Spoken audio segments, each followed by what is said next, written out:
बढ़ई और लोहार की कहानी जो आपका दिल झकझोर देगी।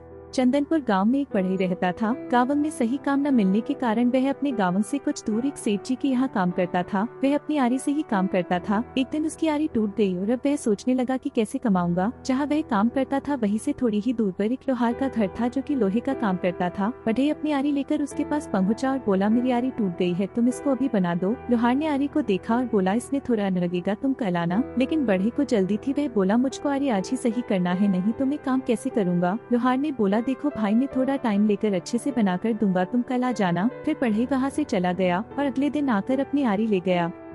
बढ़ई की आरी को देखकर उसका सेठ बोला, भाई यह आरी कहाँ से बनवाया है। तो उसने उस लोहार के बारे में बताया। तो यह भी बताया, बस 10 रुपया लिया है बनवाने का। यह सुनकर सेठ सोचने लगा और बोला, डैश, अगर यह आरी बनाकर शहर में बेची जाए तो 30 रुपया की बिक जाएगी। वह तुरंत उस लोहार के पास गया और बोला, मुझको बहुत सारी आरी बनवानी है, तुम अब बस मेरे लिए ही काम करोगे। लोहार तुरंत समझ गया कि यह आरी शहर ले जाकर बेचेगा। वह बोला, मैं नहीं बना पाऊंगा। सेठ को लगा उसको और पैसा चाहिए। वह बोला, मैं तुमको 15 रुपया दूंगा। बोलो। इसके बाद भी लोहार ने मना कर दिया और बोला, मैं यह काम इसलिए नहीं कर रहा हूँ कि मुझको पता है कि तुम यह आरी शहर में ले जाकर 30 रुपया में बेचोगे और हमारे गरीब भाई को लूटोगे, इसलिए मैं यह काम नहीं कर सकता हूँ। यह सुनकर वह सेठ तंग रहा गया और अपने घर वापस आ गया।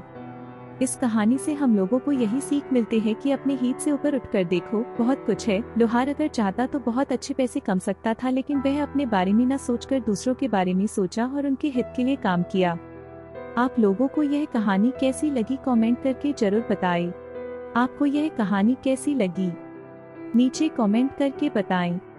और इसी तरह की रोचक और अलबेली कहानियाँ देखने के लिए इस चैनल को सब्सक्राइब करना ना भूलें।